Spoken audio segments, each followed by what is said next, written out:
তুই গাছ দেখতেছিলি নাকি ওই ছেলেটাকে দেখতেছিলি? তুমিও দেখেছো ছেলেটা কি সুন্দর, ছেলেটা কি হ্যান্ডসাম, কিন্তু প্রেমে পড়ে গেলাম। বেশি পাকা পাকা কথা বলা শিখে গেছিস কিন্তু। যা নিচে যা। কে আপনি? কে আপনাকে তো আগে কখনো এখানে দেখি নাই।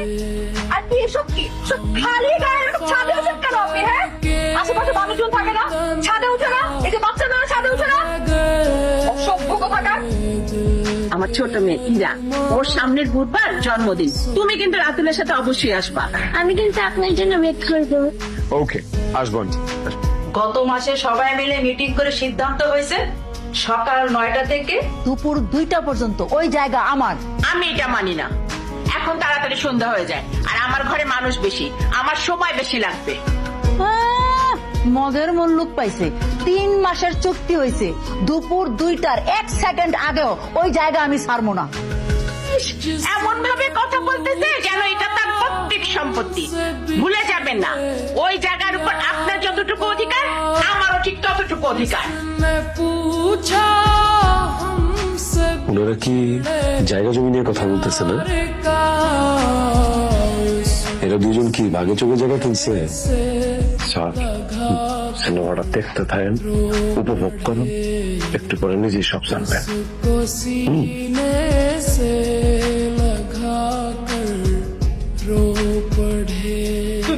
এই যে লামিন আন্টি, শেলি আন্টি, আপনারা দুইজন এই জায়গা নিয়ে যেমনে ঝগড়া করতেছেন, মনে হচ্ছে এটা আপনাদের ব্যক্তিগত সম্পত্তি। এই জায়গার উপরে আপনাদের দুইজনের যেমন অধিকার আছে, মনে রাখবেন আমাদের সবার ঠিক তেমনি অধিকার আছে। আমি এত কিছু বুঝি না, পুরো জায়গাটাই আমার, কোনো ভাগাভাগি হবে না। রাইট, আমার বউ একদম ঠিক কইছে, কোনো ভাগাভাগি হবে না, পুরো জায়গা আমার বউয়ের। কি শুরু করছেন আপনারা? হ্যাঁ, 2 দিন পর পর যে ছাদে কাপড় শুকানোর জায়গা নিয়ে যে সালিশটা বসান কেন? আর কয়দিন চলবে এভাবে? আর এই যে সবিতা ভাবি, দিনে আপনার কয়টা শাড়ি ধোয়া লাগে? হ্যাঁ, মজিদ, বুঝা, এতক্ষণ কি কাপড় শুকানোর জায়গা নিয়ে কথা হইতেছিল? খোদা কসম, একটা বিল্ডিং, তার মধ্যে একটাই ছাদ, এত কাপড়ের জায়গা হয় সেখানে? আপনাদের বারান্দা নাই? বারান্দায় একটু কাপড় শুকা দিতে পারেন না? সবাই একটু মিলেমিশে থাকলেই তো সবকিছু ম্যানেজ হয়ে যায়, তাই না? কেন শুধু আমাদেরকে কেন বলতেছো? ছাদে কাপড় শুকানোর জায়গা নিয়ে এই বিল্ডিং এর সবচেয়ে বেশি কাচাল তোমার মা করে। যেমন শাশুড়ি, তেমন বউ, তেমন মাইয়া। এই মহিলা, অসভ্য মহিলা, এই কাপড় শুকানের জায়গার ভাগাভাগি নিয়ে আমার কামটাছো কিল্লিগা? এর মধ্যে আমি কি করলাম? হ্যাঁ, এমনি আমি মাথার ব্যথায় ছাদে উঠতে পারি না, আর আমার বিয়াটা দাঁটানি করে।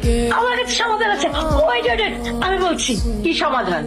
এখন থেকে এবারে একজন ভাড়াটিয়ার কাপড় শুকানোর চাপ আমি নিলাম। কার কার? কার আবার? মিস্টার হৃদয়ের। ওনার যত কাপড় চোপড় আছে কাল থেকে সব আমার বারান্দাতে শুকাতে দেব। কি বলতেছো জান? ওনার কাপড় কেন আমাদের বানাতে শুকাতে হবে? তাহলে আমারগুলো কোথায় শুকাবো জান? তোমারগুলো অনেক বড় বড় না, ওগুলো ছাদেই শুকাতে দিব।